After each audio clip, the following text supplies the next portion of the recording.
Buenas tardes, bienvenidos a esta jornada informativa impulsada por la alianza entre Zunzunegui Abogados y las asociaciones ASUAP de FIN y Adabankia, con el objetivo principal de que los afectados por la salida a bolsa de Bankia puedan recuperar su dinero. En primer lugar, intervendrá Roberto Serrano, presidente de Adabankia. Primero, agradecer la invitación que nos ha formulado Fernando para que estemos aquí y luego la oportunidad que nos ha dado de poder establecer esta alianza, que creo que va a ser muy fructífera para los intereses del colectivo al que represento. Adabankia es la primera asociación de ámbito nacional con participación de accionistas minoritarios de Bankia, provenientes de preferentes y de la salida a bolsa de 2011. Principalmente, no somos un colectivo de accionistas propiamente dichos en defensa de la entidad, sino defendernos de ella, porque hemos sido víctimas de los abusos que todos ya sabemos. Cualquier proyecto asociativo requiere de organización y regirse con principios de participación y democracia en sus órganos de gobierno. Nosotros los cumplimos. Nuestro trabajo, básicamente, consiste en asesorar, apoyar y dirigir a los pequeños accionistas de Bankia buscando soluciones en el drama que acompaña a estas personas tras la pérdida de prácticamente el 100% de sus ahorros para recuperar su inversión, que ha resultado ser un fraude. A través, por ejemplo, del arbitraje, de las demandas o representando al colectivo ante instituciones. El sistema financiero español, del que somos todos partícipes, pues son nuestros ahorros el combustible fundamental, ha perdido credibilidad con lo ocurrido en entidades como Bankia. Han sido nuestras instituciones, como la Comisión Nacional del Mercado de Valores o el propio Banco de España, quien, primando el interés financiero, se ha olvidado de las personas. El fin último para el que están hechas las políticas financieras, dejando a su suerte a los ciudadanos que sostienen el sistema político y las organizaciones del Estado.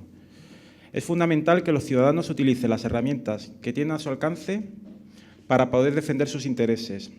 Estas herramientas son el asociacionismo, en nuestro caso, como pequeños accionistas, y el sistema judicial a través de las resoluciones judiciales que en el drama de las preferentes han sido contundentes y que esperamos sean igualmente para el caso de los accionistas de Bankia que compraron acciones a su salida a bolsa. Aparte del acto que nos une hoy para demandar a Bankia, que serán los expertos quienes expliquen las técnicas judiciales, para ello, nuestro objetivo como pequeños accionistas es poder exigir a nuestra entidad, a Bankia, responsabilidad por sus actos y dar voz a nuestras propuestas que mejoren nuestra situación. El 3% del accionariado, según la nueva legislación, la de Ley 31/2014, es el mínimo que se exige para que los accionistas minoritarios podamos tener participación en la Junta de Accionistas. Se ha bajado este porcentaje un poco para dar voz al pequeño accionista, lo que no es suficiente.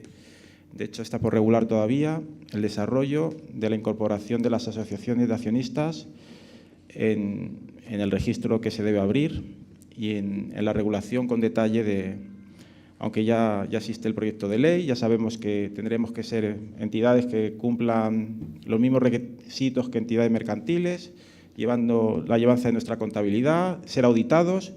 Y luego tampoco vamos a poder tener ningún tipo de ayuda por parte de la entidad de la que somos accionistas.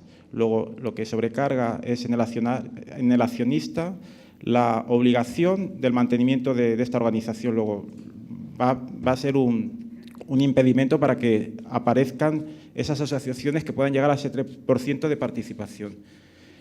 Por último, decir que la democratización de la información a través de las redes sociales y la facilidad de comunicación, gracias a las tarifas planas telefónicas, nos permiten subsistir con pocos recursos.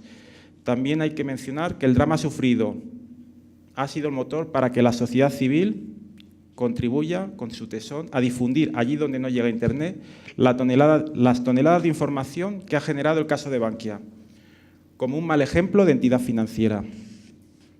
Bueno, daros las gracias por vuestra atención. No quiero consumir el tiempo porque creo que hay otras personas que tienen más información que dar y compartir con nosotros.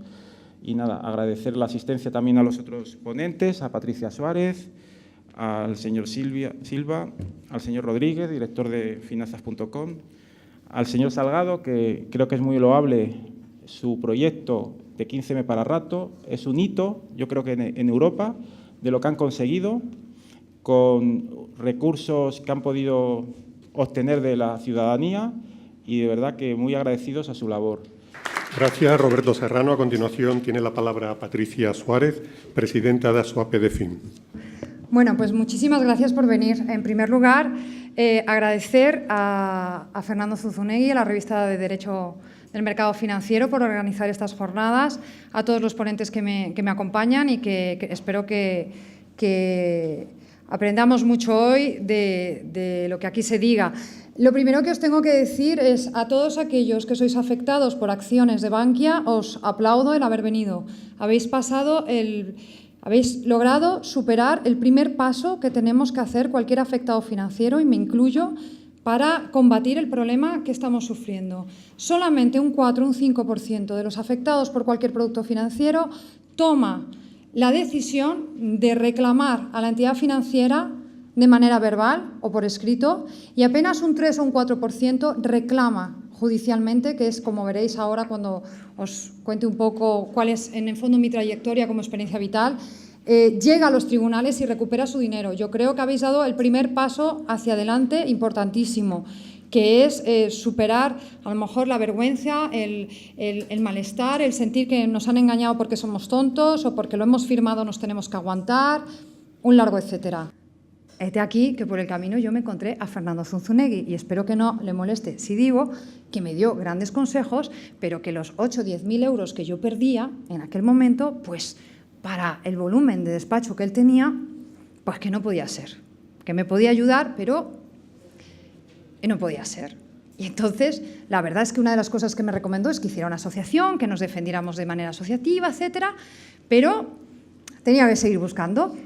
Entonces, tuve la grandísima suerte de encontrar a una abogada, Patricia Gabeiras, que, curiosamente, hete aquí, que también le habían colocado un clip de Bankinter. Y que entonces se sentía totalmente comprometida y dijo, bueno, a por ellos que vamos. Y a por todas. Este problema vosotros no lo tenéis, porque 5 años después, o 6 años después que estamos ya, las entidades financieras han colocado tantas cosas que la mayoría de los abogados, o una gran parte de ellos, han movido su negocio y han dejado los divorcios, han dejado las comunidades de vecinos o cualquier otra cosa que tratasen y se han especializado en ello.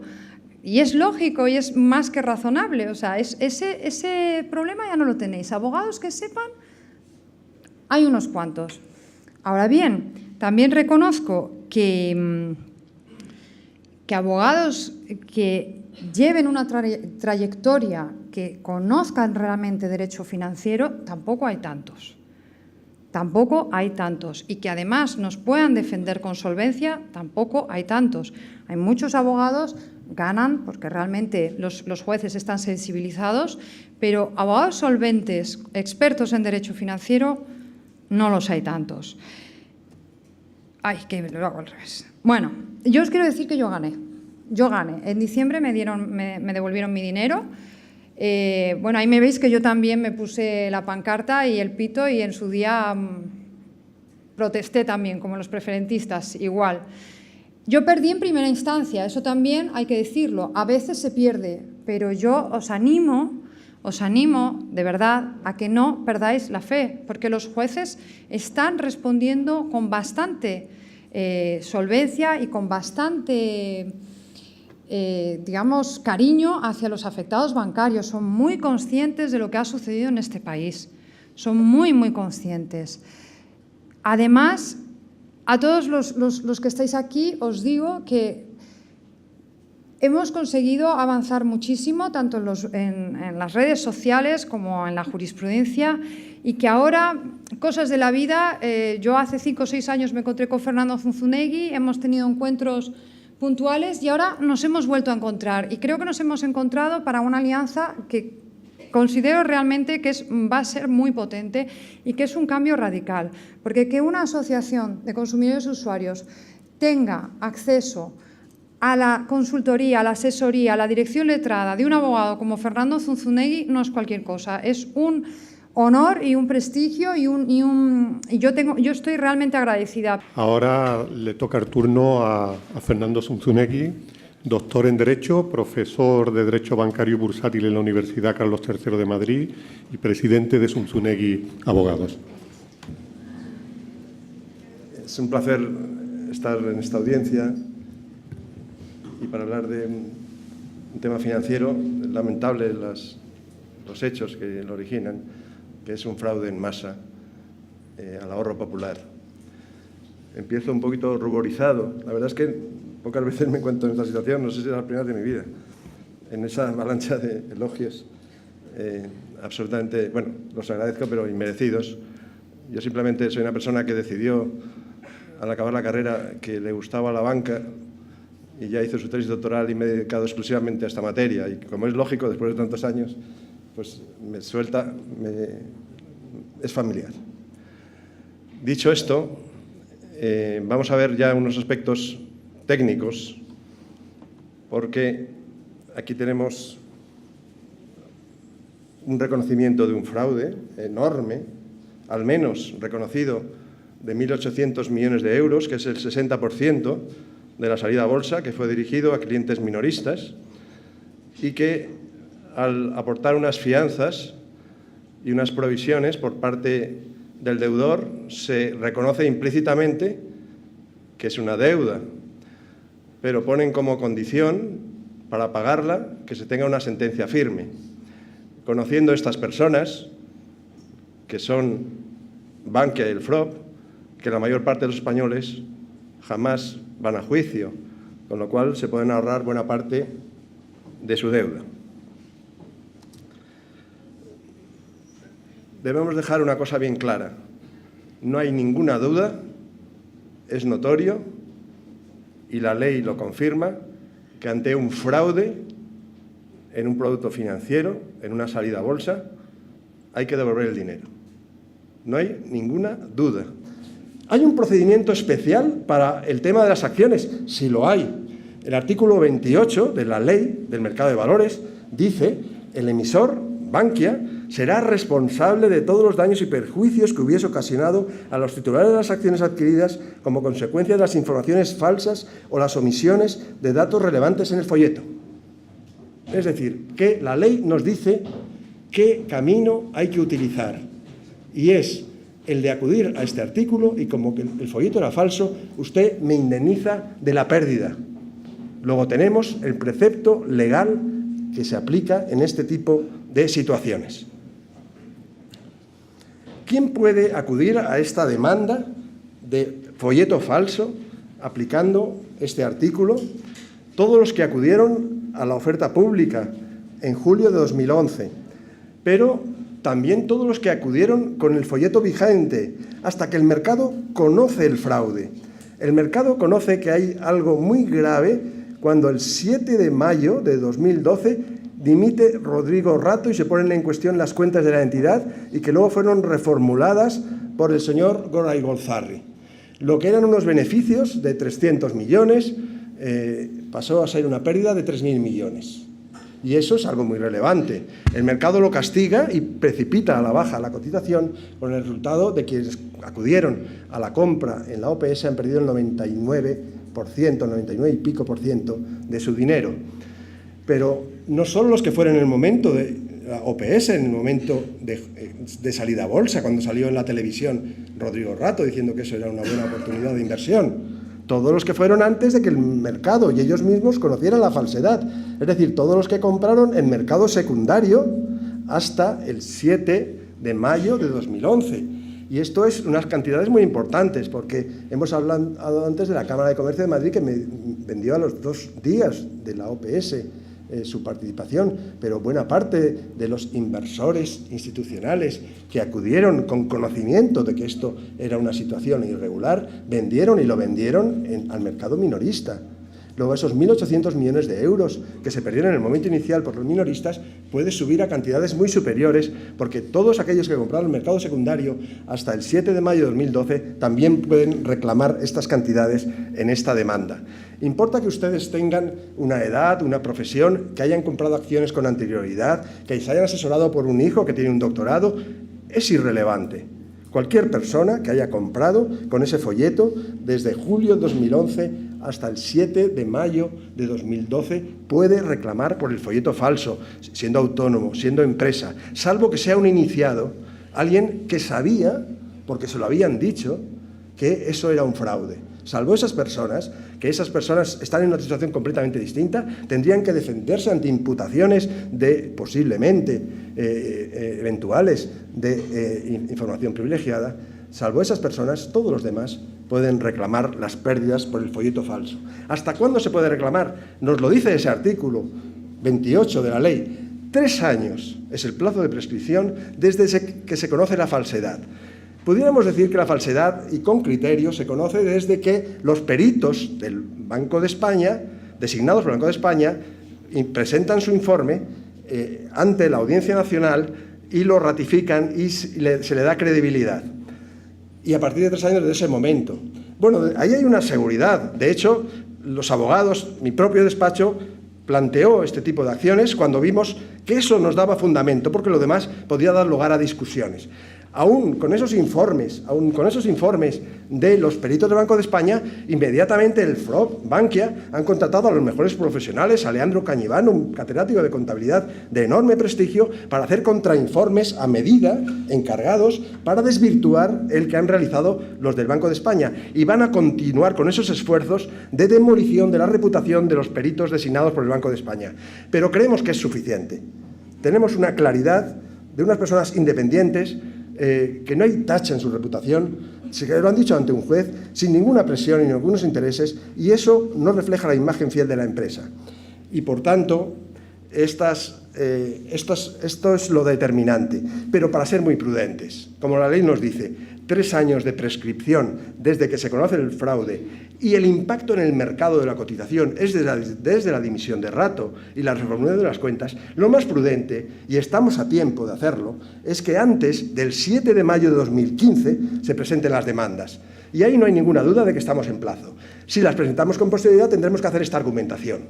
Es cierto que la última sentencia del Tribunal Supremo en estas cuestiones, de 12 de enero, dice que los plazos de caducidad, hay que entender que de prescripción, se deben valorar desde el punto de vista del cliente y desde que él conozca la situación en la que se encuentra. Podríamos utilizar este argumento, porque, como decía, los clientes de la salida a bolsa, aunque dimitió Rato, se aquietaron.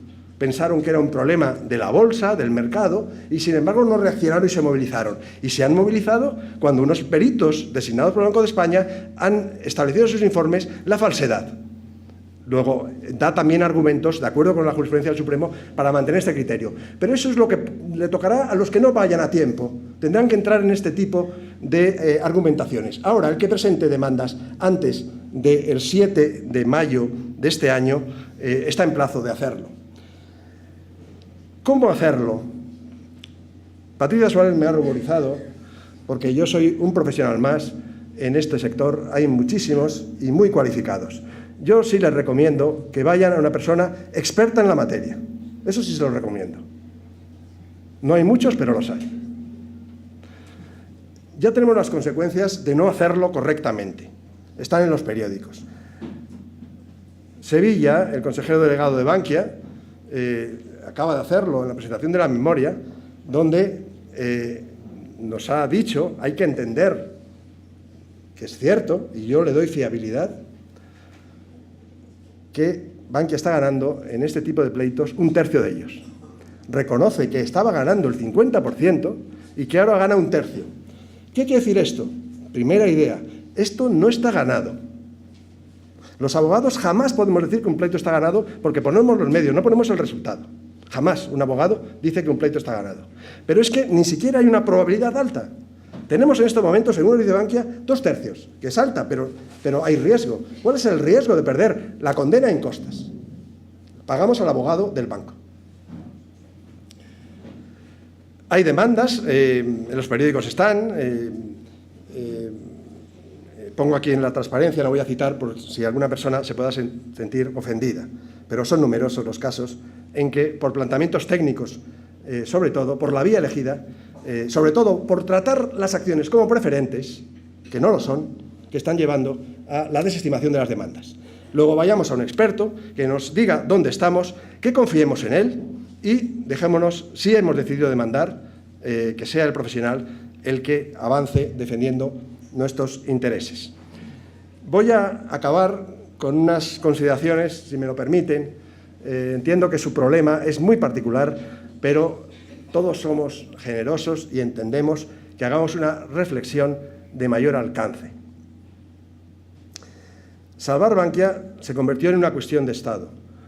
Es absolutamente demoledor, desastroso para la moral pública y la confianza en sus instituciones que el Gobierno, la CNMV, el Banco de España, todos los guardianes del mercado se pusieran de acuerdo en trasladar un riesgo a los clientes de las cajas de ahorros y en particular de Bankia sin avisarles y que trataran de rescatar las cajas con su dinero sin decírselo.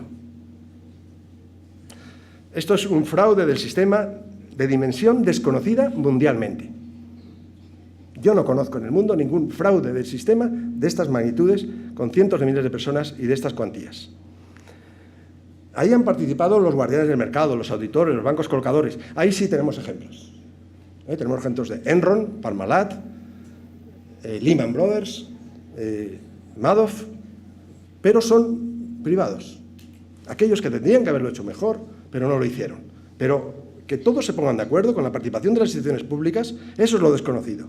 Fraudes de estas cantidades, con fallos de los auditores, de las agencias de rating, eso lo vemos y lo ha habido en el mundo. Pero que haya una connivencia de las autoridades públicas, eso es lo que es desconocido. Esto nos lleva a que hay que disciplinar a los profesionales del mercado, a las auditoras, a los bancos colocadores, a todos los que han participado de forma consciente, que no se puede decir que son inconscientes estas personas en este tipo de operaciones, y reconducirlos de forma disciplinaria, con las acciones que correspondan. Y hay que refundar las instituciones financieras, hay que refundar el Banco de España y la CNMV, que tienen quebrada su reputación. Yo sigo pidiendo y que recapacite el Gobierno y con toda la presión que podemos hacer con las asociaciones de que gestione este problema y que acuerden un sistema de gestión que debería ser la CNMV de devolución de estas cantidades a los afectados. Eso es lo que toca, lo que corresponde, lo justo y lo que traería de nuevo la confianza en el mercado financiero. Y luego hay una reflexión, que la dejo caer porque llevo también más de 20 años, Jaime Terceiro lo anticipaba también en muchas de sus conferencias, criticando la mezcla entre banca y política. Esta mezcla entre banca y política lleva a situaciones desastrosas. Esperemos entre todos que aprendamos de esta lección y dejemos la banca en manos de los técnicos separada de la política. Muchas gracias.